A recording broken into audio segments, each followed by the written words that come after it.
إذ قال الله يا عيسى إني متوفيك ورافعك إلي ومطهرك من الذين كفروا وجاعل الذين اتبعوك فوق الذين كفروا إلى يوم القيامة ثم إلي مرجعكم فأحكم بينكم فيما كنتم فيه تختلفون فأما الذين كفروا فأعذبهم عذابا شديدا في الدنيا والآخرة وما لهم من ناصرين وأما الذين آمنوا وعملوا الصالحات فيوفيهم أجورهم والله لا يحب الظالمين ذلك نتلوه عليك من الآيات والذكر الحكيم إن مثل عيسى عند الله كمثل آدم خلقه من تراب ثم قال له كن فيكون الحق من ربك فلا تكن من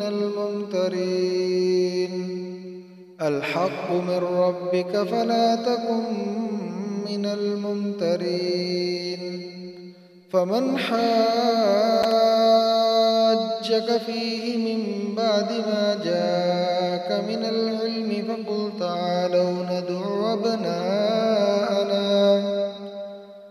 فقل تعالوا ندع أبناءنا وأبناءكم ونساءنا ونساءكم وأنفسنا وأنفسكم ثم نبتهل فنجعل لعنة الله على الكاذبين إن هذا لهو القصص الحق وما من إله إلا الله وإن الله لهو العزيز الحكيم فإن تولوا فإن الله عليم بالمفسدين قل يا أهل الكتاب تعالوا إلى كلمة سواء بيننا وبينكم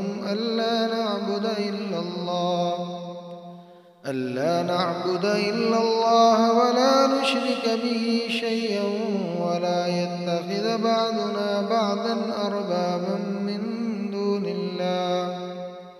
فإن تولوا فقولوا اشهدوا بأننا مسلمون يا أهل الكتاب لم تحاجون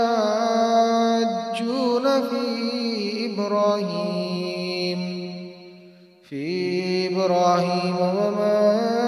أنزلت التوراة والإنجيل إلا من بعده أفلا تعقلون ها أنتم هؤلاء حاججتم فيما لكم به علم فلم تحاجون فيما ليس لكم به علم والله يعلم وأنتم لا تعلمون ما كان إبراهيم يهوديا ولا نصرانيا ولكن كان حنيفا مسلما وما كان من المشركين إن أولى الناس بإبراهيم للذين اتبعوه وهذا النبي والذين آمنوا والله ولي المؤمنين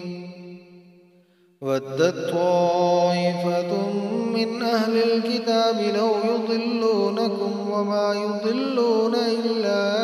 أنفسهم وما يشعرون يا أهل الكتاب لم تكفرون بآيات الله وأنتم تشهدون يا أهل الكتاب لم تلبسون الحق بالباطل وتكتمون الحق وأنتم تعلمون